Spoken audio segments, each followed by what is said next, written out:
after 7:30, for which I apologise. And that means it must be time for this tush. So, how are we doing? Is there anybody out there? If so, why have you nothing better to do? You could be outside enjoying this lovely sunshine. Yeah, I don't know about you, but it is as cold as a dead Eskimo's dick round here, and has been all day, and looks likely to be so again tomorrow. Whoopee. All you people who've just come back from Malta must be absolutely delighted. Hello, Biff. How you doing, mate? How's things with you? And hello, Nick. How are you doing? Talking of people who've just come back from Malta, how was it there in the Mediterranean? I'm sure it was terrific.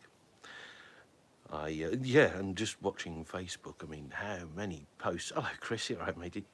How many posts did I see from people who'd gone to Malta for the racing? It looked good. I know there was quite a bit of rain going on, but hey-ho, tough. I'm sure that Maltese rain is still better than good old British frost and shiteness. So, a lot warmer than here. Well, quite. Yes, exactly. And I'm sure you're glad to be home, though. It must have been dreadful sitting sitting outside those bars in the sunshine, drinking all that beer. But talking of which, I will say, Shane McGowan, who I'm sure would be delighted to be toasted with orange juice, but it's the best I can do at the moment. Yes, went today, age of 65, and it occurs to me that the last time I saw them in concert must be the thick end of 30 years ago. But yeah, their gigs were crackers. I did meet them outside the gig one time. I think it was in Leicester de Montfort. Does that ring a bell? And yes, I met the band in between the venue and the tour bus. And Shane McGowan could barely stand. How he managed to perform, I do not know, but he was basically poured onto his own tour bus. But it had been a bloody good gig. Anyway.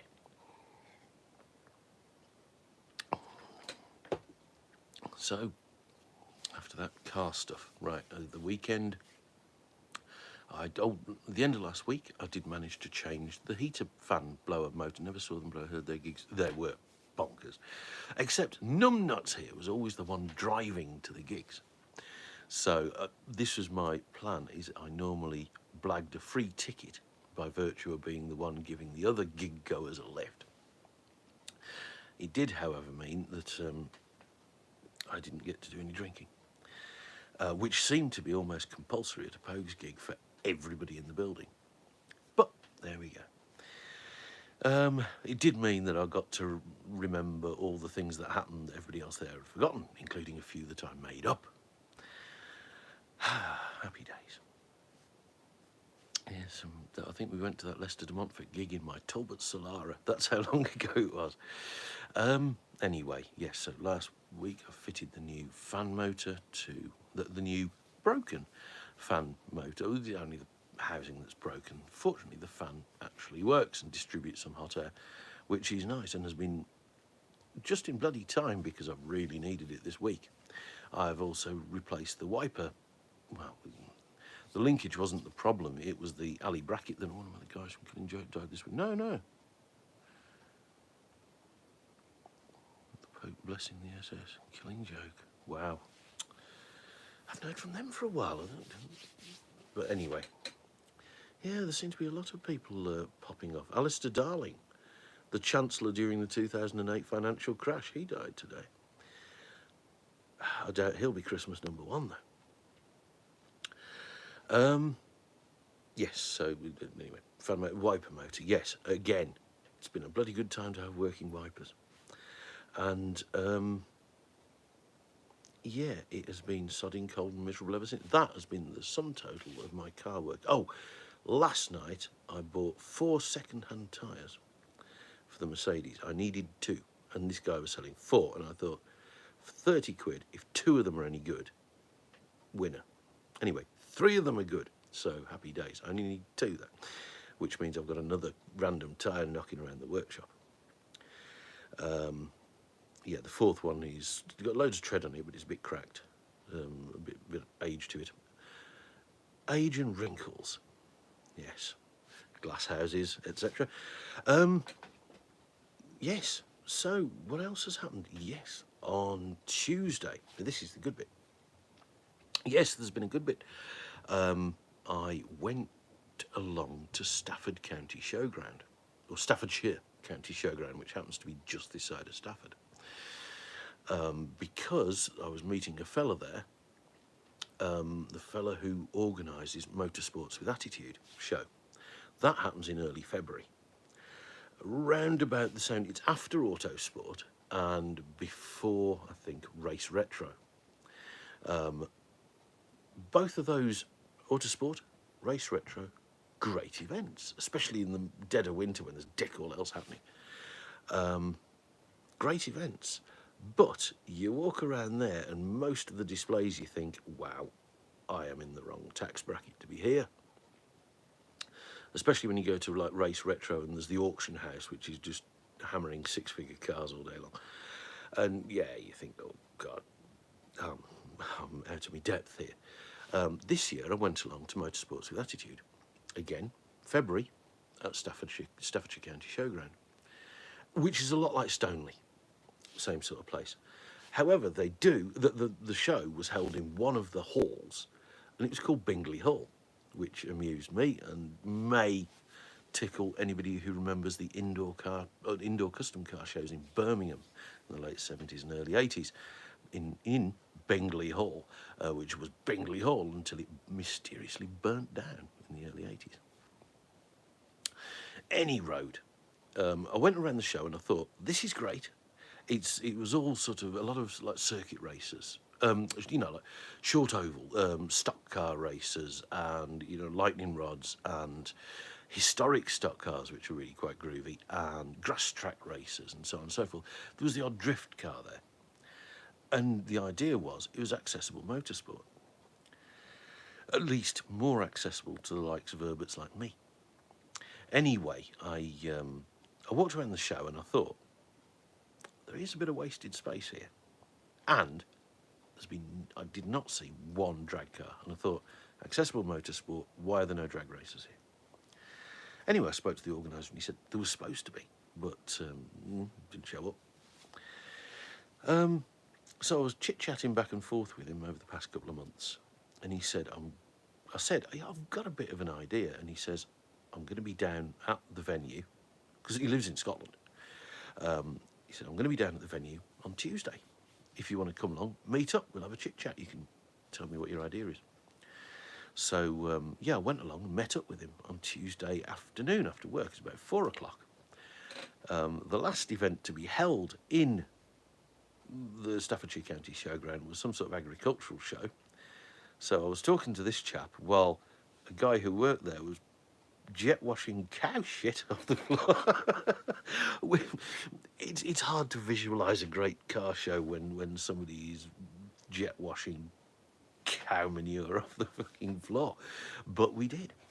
And he was saying, you know, he's booked more buildings and there's going to be more happening, and this basically he's taken a show that was small.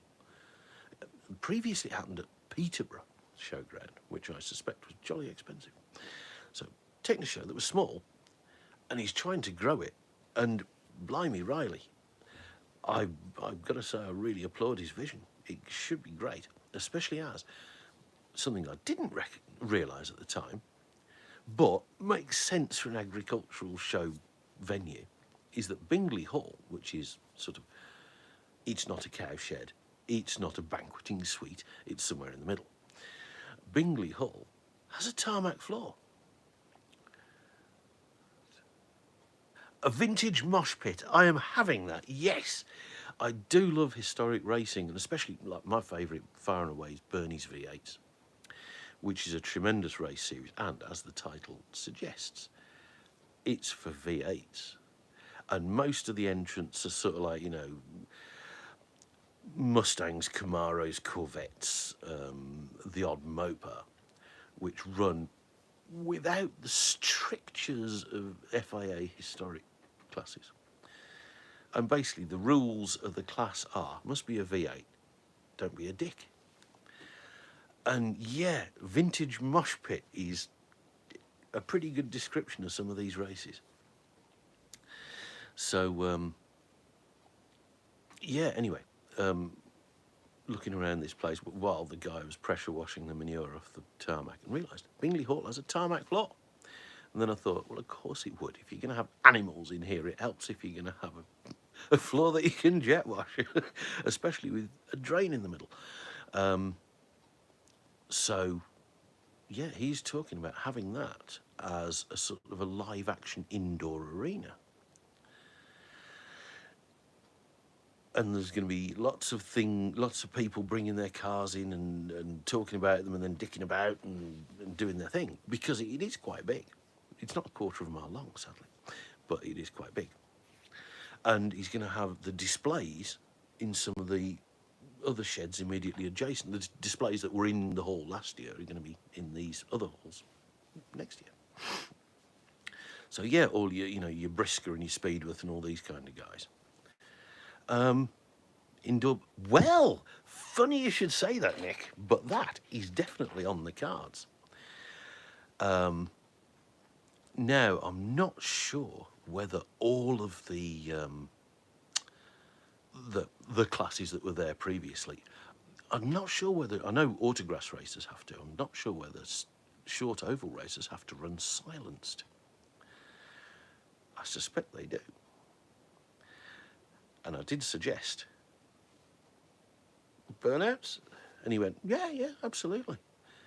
And I thought, excellent, because this building is basically a massive tin building, and the echo from the guy pressure washing cow shit was pretty loud. So 8 open pipes pointed at a tin ceiling. He's going to make a nice old racket. And I'm not sure if he realises, but the smoke is not just going to clear. Either way, that would be spectacular. Especially as, like I say, the ground floor, the tarmac, is all going to be this live action arena.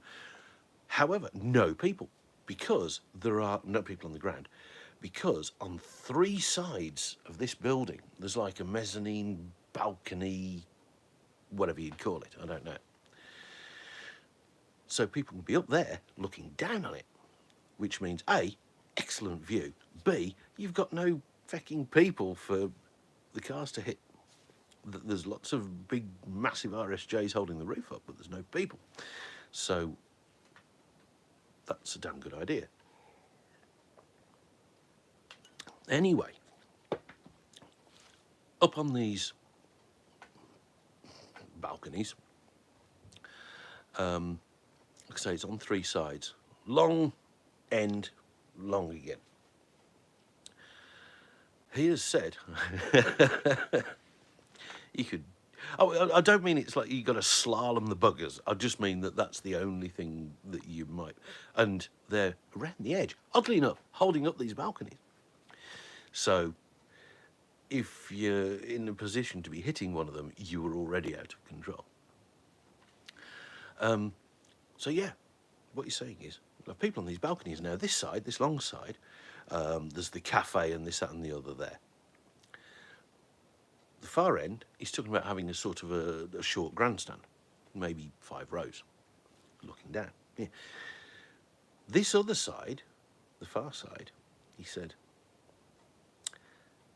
there'll be, during the displays, there'll be people lined up along the edge looking over the rail at the live action arena. But there's like 7 meters behind that, between them and the wall. How about a nice display of drag cars down there? And we had a quick tot up, and it was 60 meters. And I thought, 2 meters a car, which is basically wing mirror to wing mirror, that's 30 cars. However, 20 cars would go in there with, space to walk around. I wonder if I could find 20 cars to do this, to put up there. And I thought, wouldn't it be great if we had a street eliminator car, a NSCC car, an outlaw street car, an outlaw Anglia, a wild bunch car, and blah, blah, blah, blah, blah, and have them all lined up along there. And we could show what we're all about. 20 cars I'm in. Well, now, here's the thing, which when he said it, I thought, oh, this could really piss on my chips. The show is a Saturday and Sunday show. However, as I've said, we'd be all along this wall. And then there's the far, the short end, if you will, where the grandstands are going to be. Then there's this other long side, and the roller shutter's back there. The roller shutter is at the end of a long ramp, so you can drive up or tow with a quad. Yes, nice one, Nick. Biff. So you can tow with a quad, but then you've got to go all around the building to your parking bay. Now, the far end, when that little shallow grandstand is up, you've got you've got 2 meters behind it. I'll come to that in a minute. However, like I say, he couldn't say, oh, the grandstands are X meters deep. He said there'll be about 2 meters, 2 point something meters clearance behind it. And I thought, that's 6'6". And you've got a 90-degree turn at either end. If somebody turns up with a big American car, because I was thinking like Martin Rawlinson lives just up the road in Stoke. He's one of the people I'd ask, because I could throw a stone at his house from Staffordshire Ground. In fact, I did. I don't know whether it hit him or not. I ran away. But I can imagine a Dodge Challenger will be as tight as a mermaid's chuff getting through there. And as the grandstands are being erected on the Friday at an unspecified time, it means that the car would have to be there on Thursday, and it wouldn't be able to leave until Monday. And I thought, right, that may well piss on our chips. However, I can but ask. But he did say there is, for anybody travelling, he says there's people who camp over, but most of them have like race transporters. We're not talking about 10 quid Tesco pup tents here. So there's people who stay over on site, that's no problem. He says on the Friday night and the Saturday night, we have a party in one of the actual sort of carpeted areas for the exhibitors and whatnot. And yes, there's a bar. And I thought, this might be able to work, but it means I'll have to sell people on the idea of dredging their car along on the Thursday and not being able to take it away on the Monday, because for most of us, that's 2 days off work. Or we could say from Friday evening till Sunday evening and wait and then find out that we can't get any cars past the back of that grandstand. And that would just shit on the whole show. Well, our bit of it. So if you have any thoughts on the matter, I'll be glad to hear them. So yes, and I was thinking, starting in Stafford and working your way out. I don't really know enough people in like the classes like Gasser Circus, but yeah, I know you've got Supercharged Outlaws not far away. There's quite a few Pops Outlaw Anglias not far away. Rob Slater, he's just up the road, and he's already said he's having an engine refresh. If the engine is done by that time, he'd come along. Vicky Smith isn't that far away. I'm trying to think NSCC wise. Yeah, Martin Rawlinson, like I say. Other than that, probably the nearest person is James Murray. Oh, why can't the cars go around the front? I've never fancied the rear myself. Don't knock it till you've tried it, mate. If you can squeeze it in, you can park it there. Yeah, so I've just been talking about you, haven't I? Well, like I say, unfortunately, where he's talking about putting us is at the far end of a long balcony, and there is no other way in or out.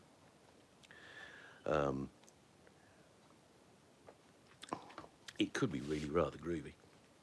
On the other hand, it could be farcical if it turns out that nobody can bring the car on the Thursday, and then on the Friday we find that nobody can get past the grandstand. However, so I was thinking 20 cars, all perfect world. We have 20 great drag cars lined up against this with their backs to the wall, James. But, like I say, because of this poxy-ass grandstand, once they're in, they ain't getting out until the end of the show. So we might have to ask some other people to come along if they wanted to bring their car into the sort of the live action arena and talk about it, and then deafen the entire show and feck around making lots of smoke. That, unfortunately, would mean that for the rest of the time, your car is on display outside, on hard standing, but still outside at the start of February, which I also think might be a tough sell. However, and also, of course, it's a show. There's nothing in it for you. It's it's a show, but it does give us the opportunity of showing drag racing to people who may not be dead familiar with it, but who are petrol heads and motorsport fans. So you're kind of you're not necessarily preaching to the choir, but you're certainly preaching to someone who's quite musical. Farcical, Nick's back in. Yes, putting the arse into farcical. So there you go. All thousands of you that are watching at the moment. Would anybody be at all keen for that? Nick said he's in, out, and I hope he doesn't start shaking it all about because I haven't done my dinner yet. James, would you be up for it? Taking it around the rear?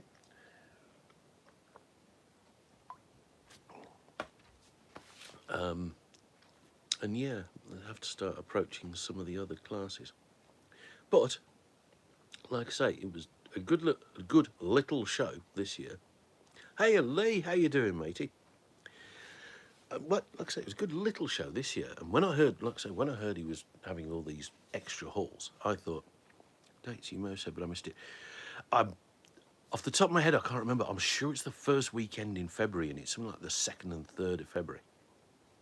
Might have dismantled the car by then, and it's hardly pretty. No, but people like it. People like it because it's not too shiny. And like I say, most of the crowd there are short oval racers. Most of their cars, especially on the shale tracks, look like they've been driven over a claymore. So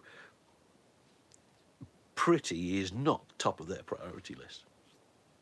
However, looking at cool engineering is.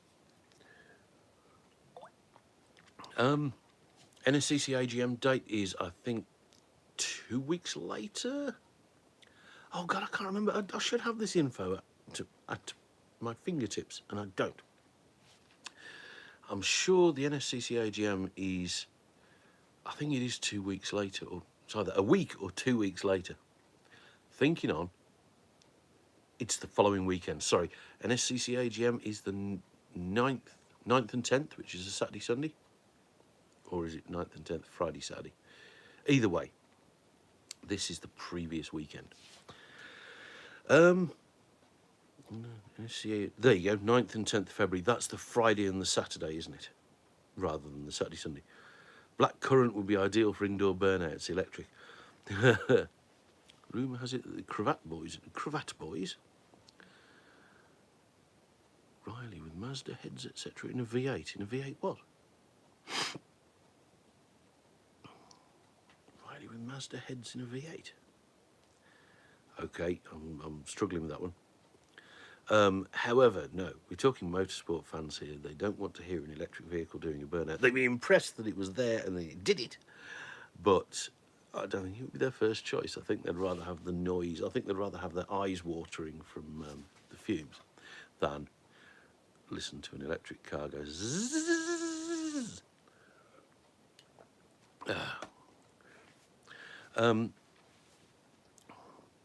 So yeah, there we go. That's now my project, and trying to get people enthused with the idea of massively inconveniencing themselves for the sake of putting their car on show. I'll drag my car along there, and probably nobody wants to see it, but tough tit, they're going to. And the main reason I'm going to drag my car there is because it's about 8 miles down the road. Actually, no, it won't be. But no, oh God, no! It's almost 12 miles. God, can I be bothered? Yes, I can. And so should you. V8 made using Mazda heads, etc.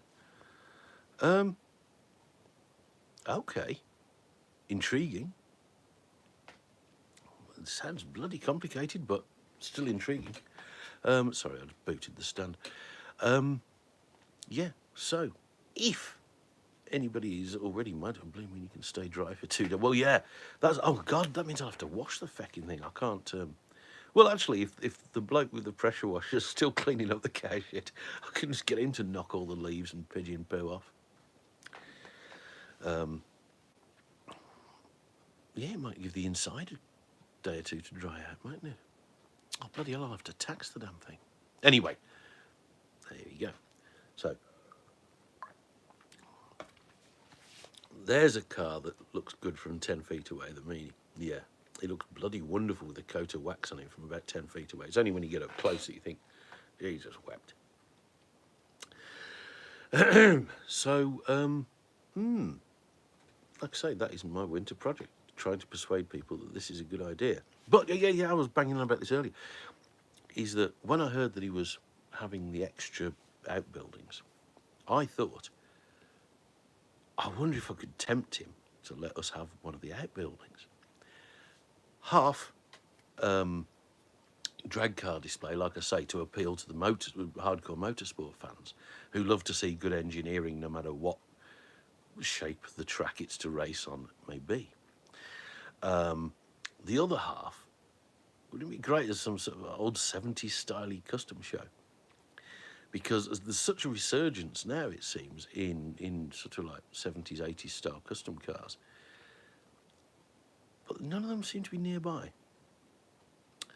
However, it will be absolutely magnificent indeed to fill one of these halls with these custom cars. Admittedly, it'll be a trifle drafty, and none of us like a drafty trifle. But yeah, just imagine that back to the old sort of wires across the walkway to spot lamps on the floor shining at the underside of cars and a load of fecking cotton wool jammed under there. I never did get the cotton wool thing. And if you're really pernickety, mirrors on the deck. Not only because, you know, some people take as much pride in the underside of the car as they do on the top side, but because back in the days of custom car shows, girls wore shorter skirts.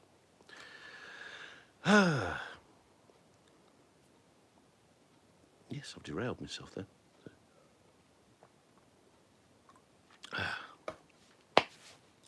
So,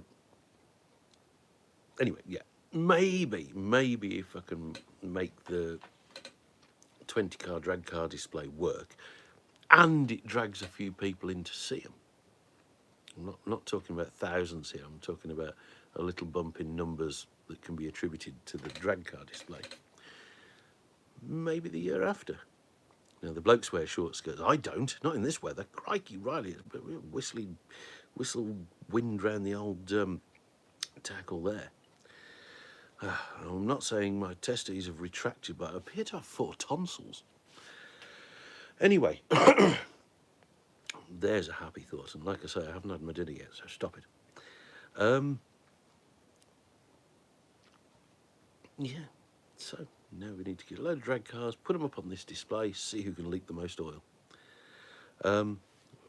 Would we have to put a fog light under the cart? Oh shit, that's another thing he said. You know, another thing that made me think, oh Christ, you're not making this easy for me, man, is because this, where he's putting us, is on these balconies above the live action arena. He says, while there's live action going on in the arena, no house lights. Because there's a lighting rig suspended above the open bit above the arena at sort of, well, ground height for the balcony. So he said, you might have to put some lights and stuff up. Jesus wept.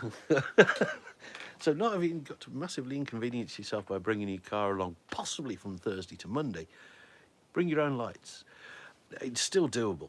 But oh, and there are plenty of power points. There's a power point every, a twin plug socket every 10 metres, I think. But I did like the fact that he says, oh yeah, you can put all these lights up. And I thought, okay, so wires going everywhere, lights on tripods waiting to be knocked over. Your attitude to health and safety, mate, is very similar to my own. I have to say. I just don't want to bullshit anybody that we're going to be on display in Buckingham Palace here. And I'm just trying to point out that, you know, like, here's not going, here's a silver platter, please come to my show. He's saying, yeah, if you want a bit of my show, you can have it. But I'm busy, you do the legwork. And I thought, you know what? In the off season, that's probably the best offer we're going to get.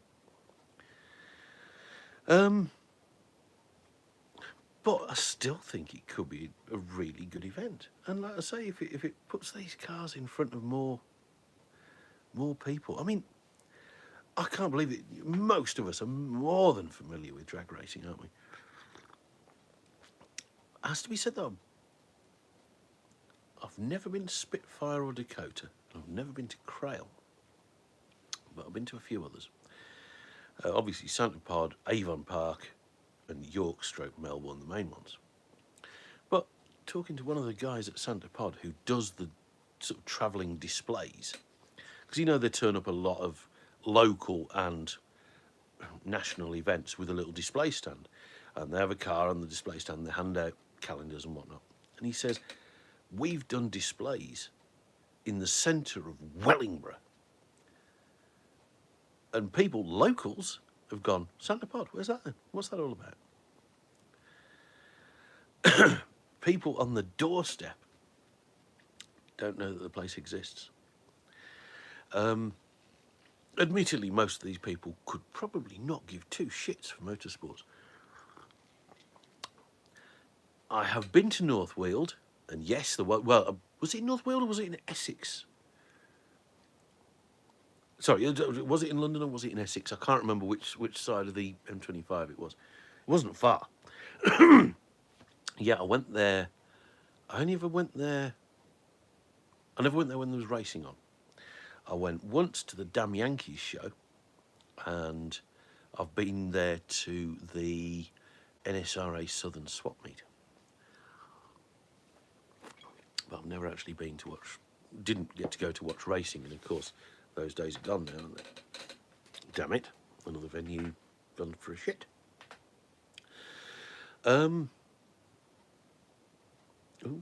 3 days not having to drive, there's a bar and there's going to be loads of extension leads working lights that people have made at home. Yeah, yeah, exactly. What could go wrong? Yes, safe as houses, especially if there's a bar and it's people like us that have made them. Not the bars, the lights. When you've got 18 lights running off one plug socket, I'm sure everything will be just peachy.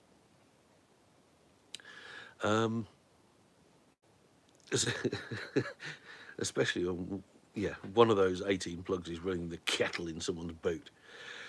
Because believe me, if I'm going there, that's going to happen. I'll probably end up using a gas stove rather than an electric kettle. But yeah, I think it could be a riot, possibly literally. But yeah, if I could. Actually, yeah, if the Blue Meanie isn't that pretty, so I could possibly be talked into leaving it outside if we're suffering from a surfeit of numbers. And I don't know, might be able to do some burnouts, or I can at least spin my clutch a bit. Maybe I can persuade the guy with the jet wash to just shovel some manure in front of the back tyres and burn out in that. But yeah. I should imagine that something like a supercharged Outlaw, roots blower, belt-driven roots blower, open pipes, monster burnout in a massive tin shed will be an experience that you will not soon forget. I also expect that if we do that on the Saturday, we may not be asked to return for the Sunday into the live action arena, but you never know. Anyway, yes, I have much chasing to do on this. So if there's anybody sort of localish to the Midlands who you think might do well at this show, the smaller the better if they've got to drive around the back of a fecking grandstand. Oh, I don't know if Scott's watching, but if so, nice local front-wheel drive drag racer, maybe? Anyway, sorry, just thinking of smaller cars that might get past this concocted grandstand.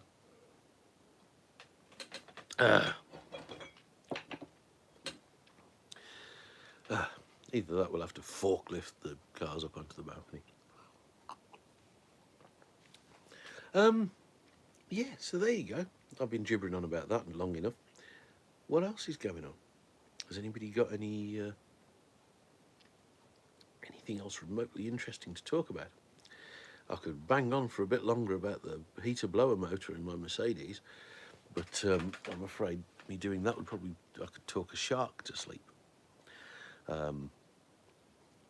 Yes, this morning I had to scrape ice off my windscreen, much the same as yesterday morning. That means we've had 2 days of ice in the morning. I believe we're going to have another day of it tomorrow, and that means I am already at my limit of how much cold crap weather I can take.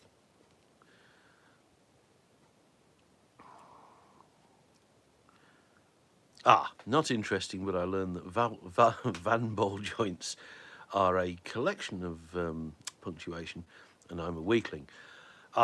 So basically, even on a really long bar, you cannot. What is it you can't crack? The nut or the taper? But yeah, I should kind of hope they are a bit more robust than standard issue ball joints. I mean, I never fails to amaze me how the LDV, how flimsy some of the suspension components are. And like I say, the front brake discs, the size of the hubs is massive. Massive hubs, tiny wheel bearings, puny brake discs. And the brake discs, honestly, if they came, and they're non-vented, and if they came on a 2-litre SD1, I'd think, are they up to the job? No, they're on a 3.5-ton van. I got the 27mm M18 nuts undone. The tapers required a sledgehammer. Wow. Did you try just giving them a gentle tickle with the oxy-torch? Because I've seen that done as well. But of course, the first thing that happens when you try that is you burn the rubber boot off your ball joint. I don't know if you're replacing them or not. Yeah. And of course, no ball joints for me, being an LDV. It's on bloody kingpins, which reminds me, actually, I haven't greased those buggers in about a year. And it is quite astonishing how much easier the damn thing is to steer after you've greased your kingpins. I've got this tube of, because I've got a big grease gun thing, which takes a tube or cartridge of grease, or it should. It doesn't. That would be too easy. And this tube of grease I've got is this super duper stuff from America. It's purple, and apparently it's used by all the NASCAR teams. And I'm thinking, well, if it's suitable for NASCAR teams, it'll probably do the job in my 25-year-old bloody Sherpa van. You're not forking my car. Hello, Ian. How are you? Yes.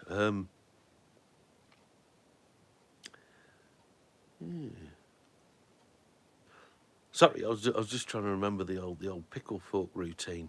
That was something guaranteed to bust your rubbers. And there's nothing worse than busted rubbers. Corvette rear strut rods are like that after 45 years. Cut them out with a grinder. Well, that's the thing. It's when you spend an hour trying to do the job properly, and then you find it takes 30 seconds with a grinder. You think, why didn't I just cut out the middleman? But I suppose, yes, you have to try and do the job properly before resorting to the tools of mass destruction. Um, yeah, I'm trying to think of anything else that's interesting at all. No, nothing. Like I say, I'm sick of the fecking weather already. Snow, ice, no. Bollocks. You can keep the lot of them. I know all these people who, oh, I love winter, it's lovely, and oh, I'm going skiing. Well, go on then. Honestly, volunteering to spend more time in the snow, you kiss my arse. I am definitely, if you can't do it in jeans and a t-shirt, I'm not interested.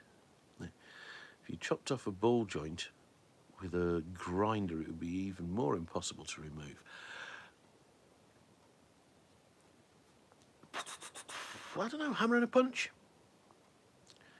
Although that would require the spindle or whatever it is the ball joint goes into being still while you swing a hammer at it. The difficulty of the job is determined by the size of the hammer used. Well, there you go. A wonderful philosophy there. And drills were involved too to remove the shock mounts. Oh, nice.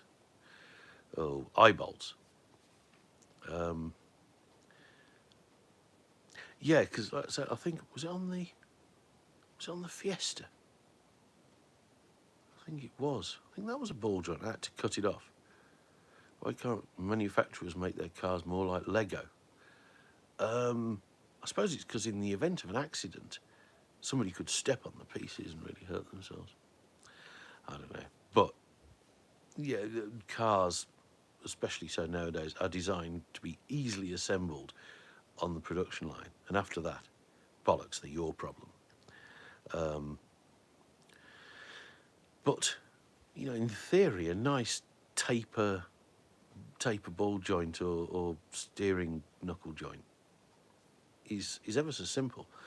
But I can almost guarantee you that if it takes you an hour and a half of clubbing with a hammer, heating with an oxy torch, pleading, leaning on a breaker bar on one of those sort of scissor type things, ball joint poppers, and eventually resorting to the pickle fork and a club hammer to finally get that ball joint out.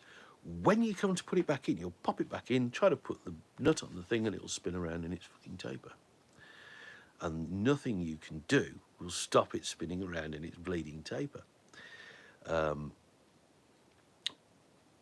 Please tell me if I'm wrong. But, yeah, that's never too amusing.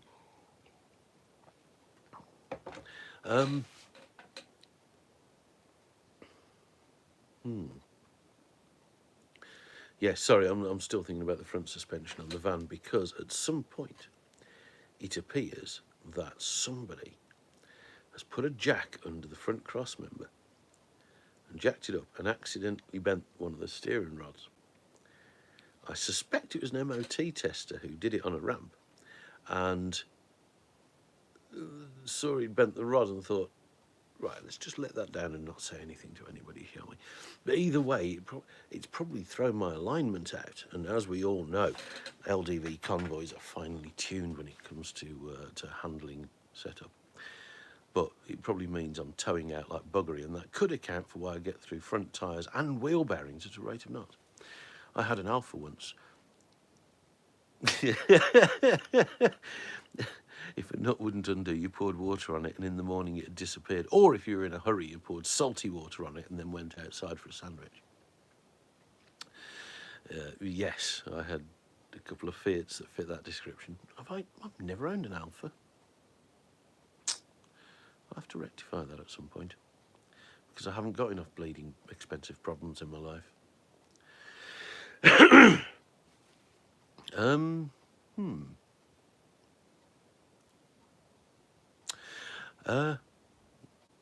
Sorry, I'm also thinking of you saying if a nut wouldn't undo. I did pilfer a handful of lock nuts from work today, and I think I've left them in the pocket of my overalls. Bugger. Anyway, I'll sort that out tomorrow. Yes, it has to be said there are quite a number of fasteners in my unit that are sponsored by by my place of employment. I'm not sure what that little light was that just went down across the screen there, but it happened between my face and the camera. Maybe I'm being haunted. Yeah, so that's me out of shizzle to talk about. Anybody else got any ideas?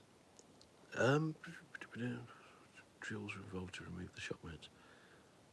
I'm trying to remember the last time I tried to drill out a bolt with any degree of success. Nope, can't remember it. I've tried it before now and failed dismally. In fact, was it on the lobster engine, I think? Yes, I was using a tap and it was only like a 1/4-inch tap or something. It was like one of the water pump bolts or something like that on the engine block. I took the bolt out. The bolt was shitty, and I thought I'll chase the thread clean with the tap. So I got the tap in there, tiddle, got the sort of spinny handle thing. Stop me if I'm getting too technical for you. I went it clunk, and it bottomed out and snapped the fecking tap off flush with the block. And I thought, this tap is going to be harder than any of my drill bits, isn't it? Yeah, so the best that I can hope for is to try and drill into it, find that it just shrugs off the drill bit like water off a duck's back, and I end up chewing into my block. And I ended up, bearing in mind that it was, 6mm, being 6mm, 1/4-inch? Yeah, that sounds about right. Using a hammer and chisel, a very small hammer and a very fine chisel. And I believe it took me about half an hour to get the tap started, after which it just went zzz and came out. And yeah, most cheap drill bits these days seem to be made. Oh yeah, most of my drill bits, the best thing to do with them would be to bait a mouse trap. Hello Ken, how you doing, matey? How's things with you? I pilfered about 20 recip saw blades. I don't know. Okay, who else has an employer that either knows or doesn't know that they're sponsoring a hot rod build? In part. Yeah, but yeah, cheap drill bits are worth every penny, aren't they? Just bum. They're basically disposable. And some of them, I'm sure that you can blunt them or break them just by looking at them too hard. I mean, you see these ones now in, like, Home Bargains and the pound shop, and you just think, why don't you just send them to the recycling now and cut out, save yourself the grief.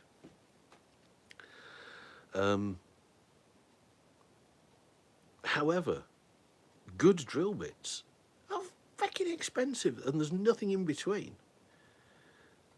However, there are shit drill bits that are expensive, but there are no good ones that are cheap. And yeah, I always think, every time I blunt a drill bit, which is frequently, I think, oh, I'm not throwing it away, I'll keep it just in case of emergency. So I've got loads of emergency blunt drill bits, God knows why. Are there any cars that are well built but over-engineered? Probably not anymore. Unless you're talking sort of like the uber luxury ones. I'm sure big Bentleys and bulletproof Land Cruisers and whatnot probably err on the side of caution in terms of engineering, but everything else, it's either built down to a weight or down to a price, I'd have thought. Bought a set from Screwfix, but spent about an hour reading reviews to be sure they would work, and they did. Online reviews. You know what, up until very recently, I've never bothered with them, but now suddenly I do.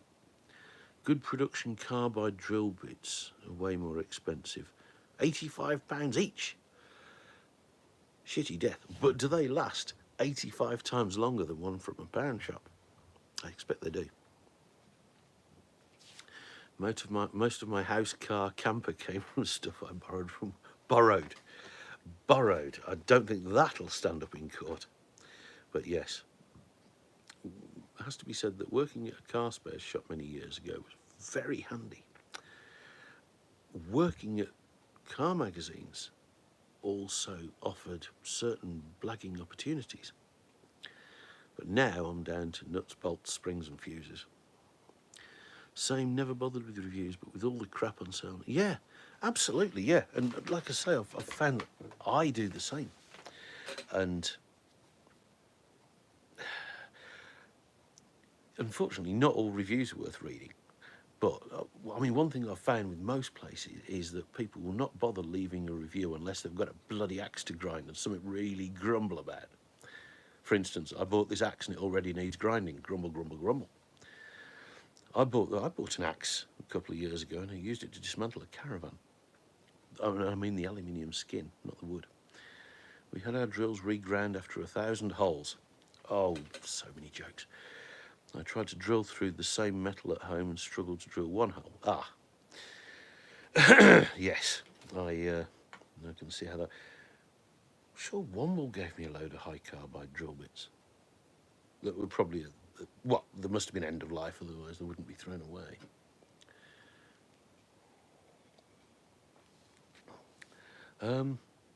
Oh, hang about. When you say you tried to drill through the same metal at home, you mean with one of your own sort of Halford's drill bits? I inherited 3 axes from my dad, no use for them, but I'm keeping them for just in case. Make sure your neighbours know you've got them. And ideally, when anybody comes to visit, because you've got daughters, haven't you? So I know they're still a bit early for that, but yeah, when they start to bring their new boyfriends home to meet you, you can sit in the lounge polishing them. Yes, there we go. Ah, yes, the normal H's. Oh yeah. I mean, I've got shelves to put up because I love DIY, and hopefully the Womble wouldn't give anything away. Oh no, it's something he'd borrowed from work. Yeah, I have some DIY to do, and I have blunt masonry drill bits. Now they're wonderful because if you've got half an inch of plaster over a brick wall, it'll go boop, straight through the plaster and then struggle like buggery to bite into the drill. In the meantime, it's just dissolving all the plaster. So you end up with, like, if you're using a 7mm drill bit, you'll end up with a 15mm hole in the plaster and a dent in a brick. Oh dear. And all that's happened is you've heated your drill bit up to red hot. My issue at home ain't the drill bits, it's having enough power to drill the concrete. Yes.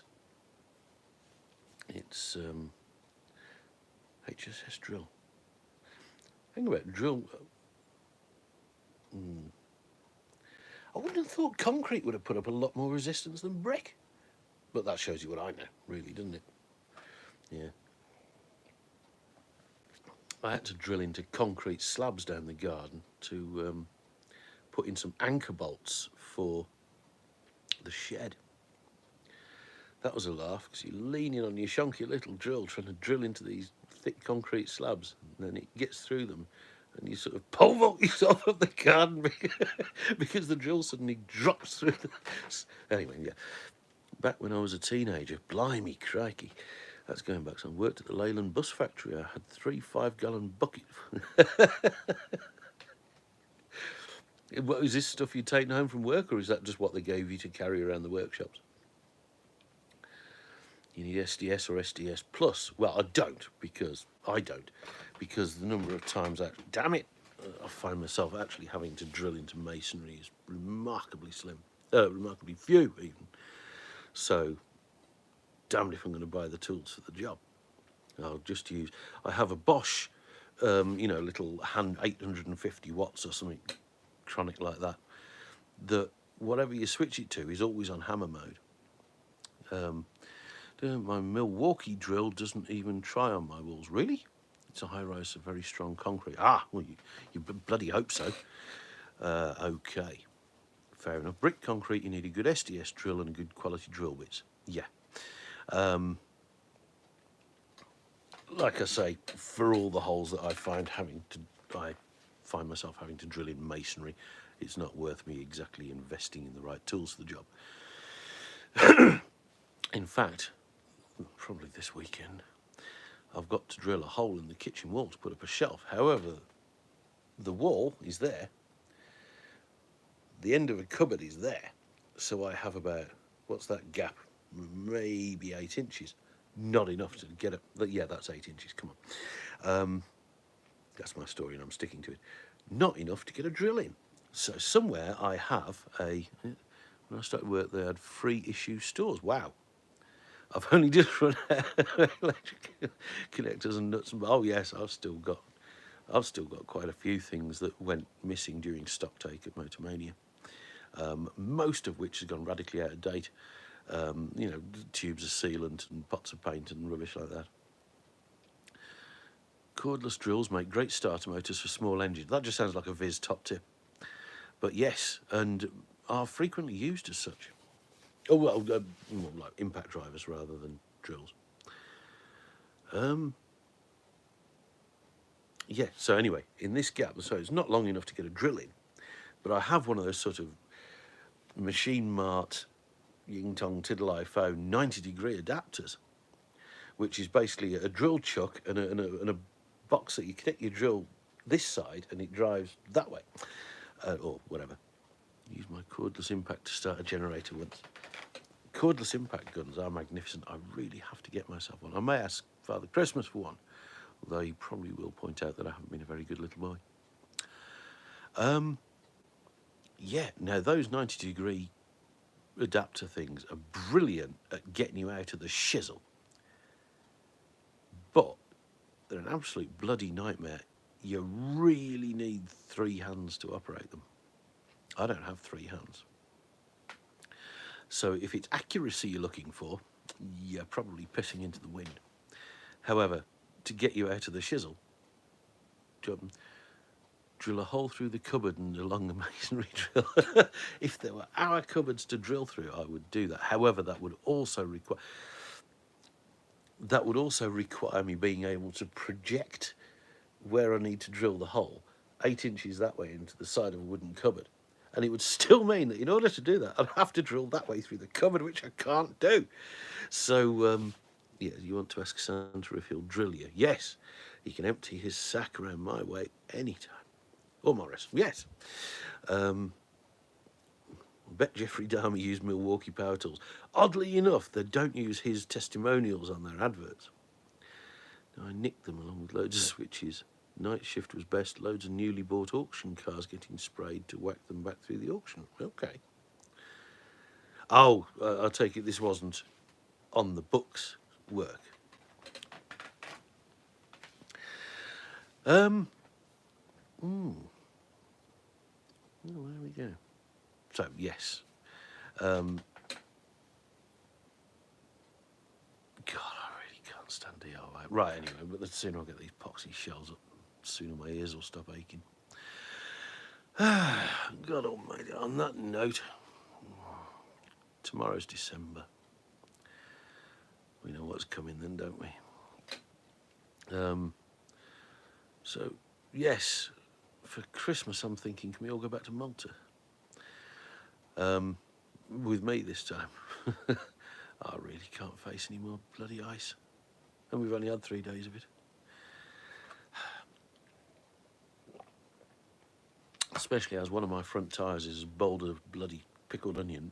And it makes driving ICB roads jolly interesting at 5 o'clock in the morning. It certainly does wake you up, I find.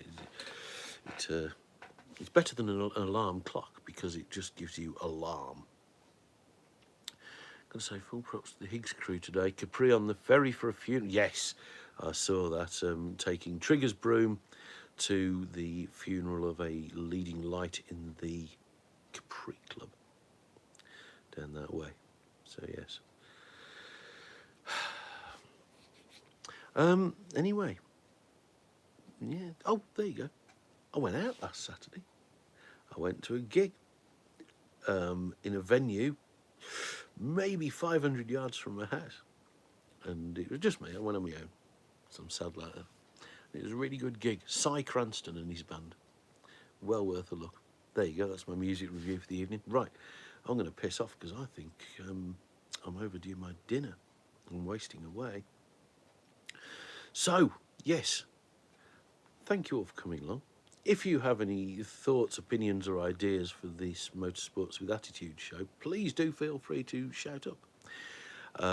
Yeah, thanks for joining in. I really do appreciate it. It's been love a bit of sigh. Yes, he was bloody good.